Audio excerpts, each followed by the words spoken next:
दोस्तों, कभी सोचा है एक प्लेट छोले भटूरे भी किसी की किस्मत बदल सकती है? चलिए शुरू करते हैं एक अनोखी कहानी। दिल्ली की पुरानी गलियों में, जहां हर कोने पर इतिहास की खुशबू बसती है, वहां गली खुशबूदार बाजार में एक छोटी सी दुकान के सामने एक ठेला लगा रहता था। यह ठेला लाला जी का था, जो अपने गर्मागर्म स्वादिष्ट कुलचों के लिए मशहूर थे। लाला जी का नाम हर कोई जानता था, लेकिन उनका पूरा नाम शायद ही किसी को याद था, क्योंकि वह लालाजी कुलचे वाला के नाम से ही जाने जाते थे। वह करीब 60 साल के एक हंसमुख मिलनसार व्यक्ति थे, जिनके चेहरे पर हमेशा एक प्यारी सी मुस्कान रहती थी। उनके सफेद बाल और छोटी सी दाढ़ी उन्हें और भी आकर्षक बनाती थी। उनके पास एक पुरानी लेकिन मजबूत साइकिल थी, जिस पर वे सुबह सुबह बाजार से कुलचों के लिए सामग्री खरीदने जाते थे। उनकी दुकान कोई भव्य नहीं थी, बस एक साधारण सा ठेला था जिस पर एक बड़ा तवा रखा था, लेकिन उस तवे से निकलने वाली खुशबू आसपास के सभी लोगों को अपनी ओर खींच लेती थी। उनके ग्राहकों में कॉलेज के छात्र, ऑफिस जाने वाले कर्मचारी, घरेलू महिलाएं और बुजुर्ग सभी शामिल थे।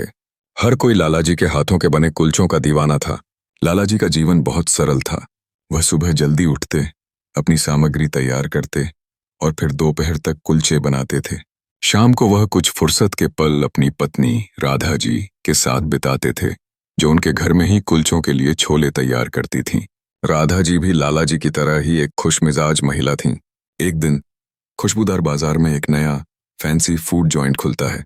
इसका नाम बर्गर पिज्जा प्लाजा था और वह आधुनिकता और आकर्षक विज्ञापन के साथ युवाओं को आकर्षित कर रहा था। लाला जी को इसका अंदाजा नहीं था कि यह नया फूड जॉइंट उनकी कमाई पर क्या असर डालेगा। आधुनिकता की चुनौती और लाला जी का संघर्ष। धीरे धीरे लाला जी की दुकान पर भीड़ कम होने लगती है। कॉलेज के छात्र अब बर्गर पिज्जा प्लाजा में जाने लगे थे, क्योंकि वह कूल और ट्रेंडी लग रहा था। लाला जी चिंतित होने लगते हैं, लेकिन उन्हें समझ नहीं आता कि क्या करें। राधा जी लाला जी को सलाह देती हैं कि उन्हें भी कुछ नया सोचना चाहिए। लाला जी सोचते हैं, लेकिन उन्हें कुछ खास समझ नहीं आता।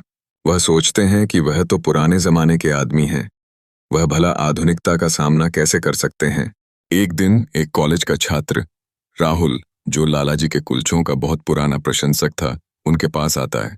वह लाला जी को कुछ नए विचार देता है, जैसे कुलचों को थोड़ा और आकर्षक बनाना, कुछ नए प्रकार के कुलचे बेचना और सोशल मीडिया का उपयोग करना। लाला जी इन विचारों को सुनकर थोड़ा हिचकिचाते हैं। उन्हें डर लगता है कि कहीं वह अपनी पहचान न खो दें। वह सोचते हैं कि उनकी पहचान तो उनके पुराने पारंपरिक कुलचों से ही है। बदलाव की लहर और लाला जी का नया अवतार। राहुल और उसकी दोस्त रेशमा, जो एक फूड ब्लॉगर थी, लाला जी की मदद करने का फैसला करते हैं। रेशमा लाला जी के कुलचों का एक वीडियो बनाती है, जिसमें वह लाला जी के कुलचों की कहानी और उनके स्वाद का वर्णन करती। लाला जी राहुल और रेशमा की मदद से कुछ नए प्रयोग करते हैं। वह कुलचों को कुछ अलग शेप में बनाते हैं, कुछ नए प्रकार के मसाले जोड़ते हैं और उन्हें और भी सुंदर तरीके से परोसते हैं। लाला जी एक नए प्रकार के कुलचे का नाम लाला जी के स्पेशल कुलचे रखते हैं, जिसमें कुछ अनूठे स्वाद होते हैं। ये कुलचे जल्दी ही बहुत लोकप्रिय हो जाते हैं। रेशमा लाला जी के कुलचों के बारे में सोशल मीडिया पर कई पोस्ट डालती है। वह उनके वीडियो और फोटो भी शेयर करती है। यह सब देखकर लोग लाला जी के कुलचों की ओर आकर्षित होने लगते हैं। धीरे धीरे लाला जी की दुकान पर फिर से भीड़ बढ़ने लगती है। अब उनके पास पुराने ग्राहकों के साथ साथ नए युवा ग्राहक भी आने लगते हैं। भाग 4, खुशियों का स्वाद और जीवन का नया अध्याय। बर्गर पिज्जा प्लाजा को अब लाला जी से कड़ी टक्कर मिल रही थी। लोग अब बर्गर पिज्जा के बजाय लाला जी के कुलचों को पसंद करने लगे थे। आखिरकार बर्गर पिज्जा प्लाजा को बंद करना पड़ता है। लाला जी की सफलता से गांव में भी खुशियां आती हैं। गांव के लोग भी लाला जी से प्रेरणा लेते हैं और नए नए व्यापार शुरू करते हैं। लाला जी बहुत खुश होते हैं। वह अपनी सफलता का श्रेय राहुल और रेशमा को देते हैं और उन्हें अपने परिवार का हिस्सा मानते हैं। लाला जी के कुलचे सिर्फ स्वाद के लिए ही नहीं, बल्कि उनके प्रेम और मेहनत के लिए भी जाने जाते थे।